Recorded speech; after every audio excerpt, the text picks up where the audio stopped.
Good day mga paps. Heto may share na naman ako sa inyo mga cellphone na to ay isang Oppo A3s. Ayan. Nakikita nyo, ito subukan kong i-charge at kikita natin na nag-charge siya at tingnan natin kung ilan ang laman ng battery niya. Ayan, nakikita natin. Okay, try natin i-power on kung mag-on ba siya. Ayan, nag-on na siya.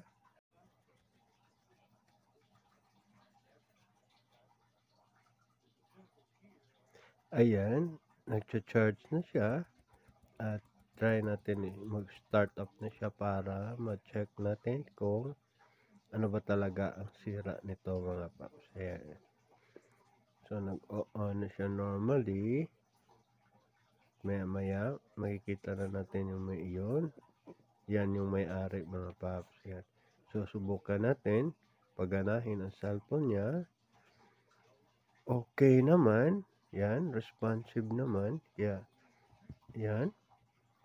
So, subukan natin tanggalin yung charger mga paps kung ano bang mangyayari. Ayan. Yan na. So, sa nakikita nyo mga paps, ay namamatay bigla yung display niya. Ibig sabihin, nag-shutdown na yung cellphone niya. Ayan mga paps, buksan na natin at atin ang gagawin ang sira niya. So, sige, unahin natin yung SIM tray. Yan. Tanggalin natin. Gagamitan na naman natin ng mahiwagang kuko. Buti na lang, hindi pa ako nakapa-manicure. Yan. At, ayan, makikita nyo mga paps, hindi pa talaga ito nabuksan. Ayan, oh. So, hindi pa nagalaw tong cellphone na to. Yan, naka-warranty sale pa yung screw niya. Ibig sabihin, ako pa lang ang magbubukas ng cellphone na to. Ayan. So, isa-isahin na natin, tanggalin yung mga screw para matanggal natin yung motherboard cover niya para subukan natin tanggalin yung mga parts niya dyan. Kaya, ayan. Dahan-dahan lang para wala tayong ma-shout out nga pala kay Sir Romar Ponyo sa pagtitiwala niya sa paggawa ng cellphone na to kasi siya yung may-ari from AG Montilla po si Sir Romar Ponyo. Yan. At panghuling screw na yan. Yan, tanggalin natin yung motherboard cover. Yan. Tapos yung battery terminal. Yan. At ito, tanggalin natin yan para matanggal natin yung battery. Yan. So, unahin natin, matigas yan mga paps. Medyo madulas yung kamay ko. Kaya kailangan ko ng damit ko. Gagamitan ko ng damit. Ayan, at hihilain ko yan mga paps. Yun. Natanggal na. Okay. Yan, sa tingin nyo, medyo nayupi yung battery niya. Pero okay lang yan kasi flexible naman yan. At pwede natin hilot-hilotin lang para bumalik sa dati niyang anyo. Ayan. Okay. So, flat na ulit at okay na siya. So, pag ito gagawin na natin yung tricks na naman ito mga paps. Gumagana talaga tong tricks na to na matagal ko nang ginagawa sa mga ganong mga sira na cellphone yan mga paps. Ayan. Tanggalin natin yung pinaka-cover niya. Insulator yan. Ayan. Tapos, tanggalin natin yung yan. Putulin na natin yan. Yan. Okay. Buksan natin dito. At makikita nyo mga paps. Yung iyan na naman. Oh. Itong mahiwagang piyesa na to. Ayan. Tanggalin natin yung portion na to. Pupokus ko mga paps para makita nyo talaga kung anong ginagawa ko yan. So, medyo mahirap kasi makapal-kapal tong insulator dito. Yan, ayan. ayan, na-expose na yan mga paps. So medyo dyan, yan ang gagawin natin. Okay na yan. So ang gagawin natin is initin na naman natin yung magkabilang dulo ng terminal ng pyesa na yan mga paps. So from end to end, hinangin natin, ayan. Yung kabila naman para malagyan natin ng lid. Yan. So medyo okay na. And i-clear out lang natin yung mga nakaharang mga paps para malagyan na natin ng tingga. Okay. Ang gagawin natin, i-jump lang natin yan mga paps. Lagyan natin ng bridge yung pyesa na yan para ma-bypass na yan. Kasi yan yung nagkukos ng malfunction sa cellphone na to. Kaya yan. At sa kabila, yun. Sa tingin ko, okay naman pagkagawa. Okay, hindi na gumagalaw. Okay. So, kumakapit na. Kapit at pwede na yan. Ayan. So, pwede na natin subukan kung gumagana na naman yung tricks natin para sa Oppo na naman to mga paps. Oppo. Kasi yung dati natin ginawa is Vivo. Ngayon, sa Oppo na naman mga paps. Okay. Try natin gawin sa Oppo kung gagana ba ang tricks na yan. Ayan. So, balik natin yung terminal. Ayan. Kabit na natin. At saksak muna natin sa charger ko para makita natin kung okay pa ba yung battery natin. Ayan. Nagkidlat sign siya mga paps. Ibig sabihin, kumakarga siya, pakarga pa lang. At maya ayun, 97%. So, mataas nga yung laman ng battery. Kaya, i-try natin i-on. Na nakasalpak yung charger. Ayan, antayin na naman natin ang paglo-loading niya.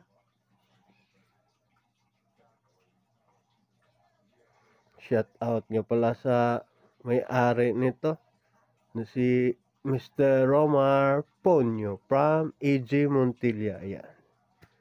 Shout out sa iyo, sir. Salamat sa pagtitiwala mo sa cellphone at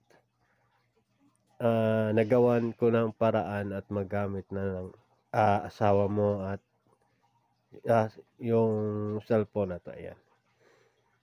Okay, subukan natin tanggalin yung charger kung kusa bang mag-o-off ang cellphone na to. Okay. 1, 2, 3. Okay, tanggalin na natin. So, try natin. Ayun. So, hindi na namamatay yung LCD niya mga paps. And parang nag-okay na siya. Yan, subukan natin i-off. Tapos i-on ulit. Yan. So, mga paps, okay na siya at hindi na siya nag-shut off. So, ibalik na natin yung motherboard cover para isauli na natin sa may-ari mga paps. At isa-isahin na naman natin itong ikabit yung mga screw at dahan-dahan lang. At kailangan talaga na matinding ingat pagbalik ng screw. Yan. So, isa-isahin natin ang pagkabit nito.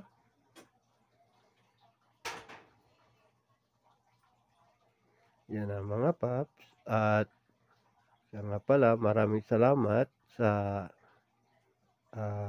panunood nyo nito.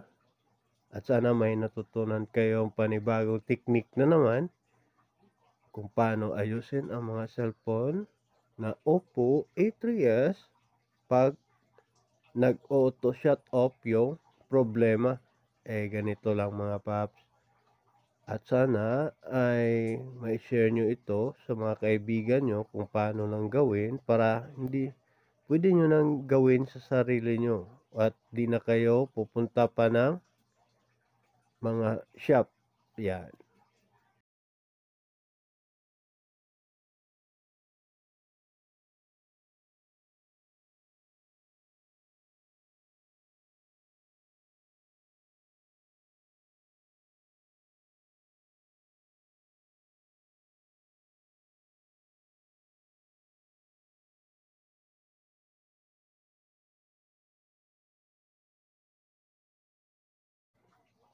Ayan na mga paps at isa-isahin na naman natin ikabit yung mga screw.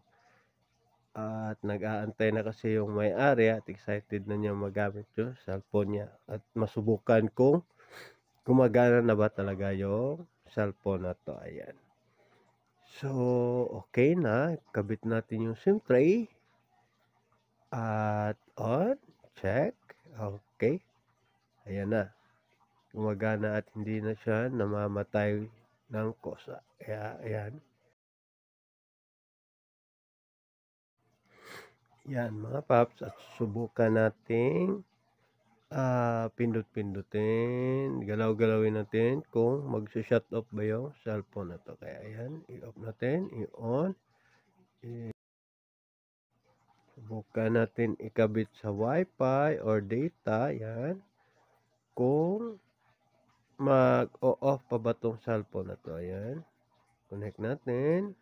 Try natin i-play kung ano bang pwedeng gawin.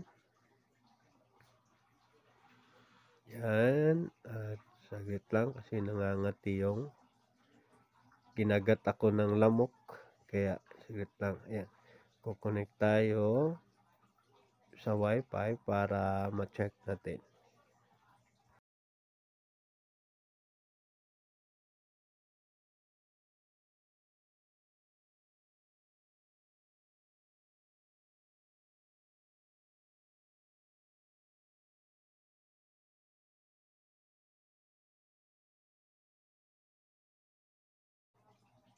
Yan na. Nakahulog na tayo ng wifi window. At subukan natin mag-play ng mga video random lang mga paps para masubukan natin kung nag-auto shutdown pa ba tong cellphone na to. Kaya ayan, try natin sa YouTube at mag-play tayo kahit ano man lang.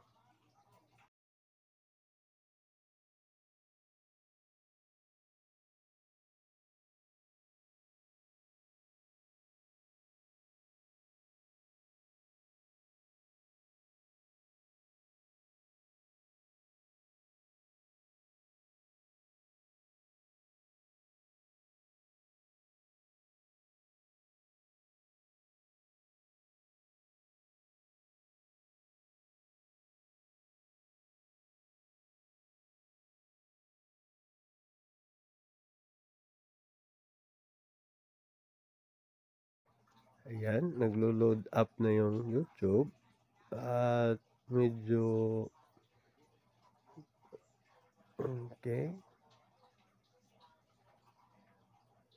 So, hindi na siya namamatay. Ilang minuto na mga paps na naka-on siya na walang charger.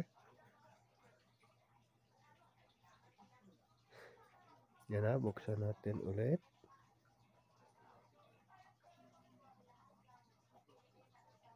Hinahanap ko yung YouTube. Ayan, ito yung YouTube. Kaya ayan, bubuksan na natin at subukan natin mag-play kahit ano man lang kung gagana ba or mag-shut off siya.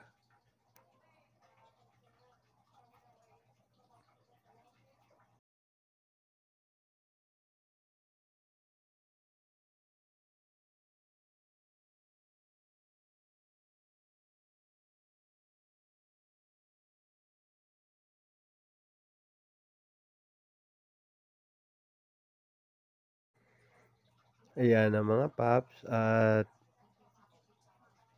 try natin i-play.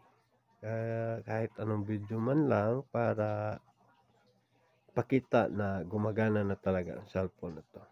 Kaya ayan, okay.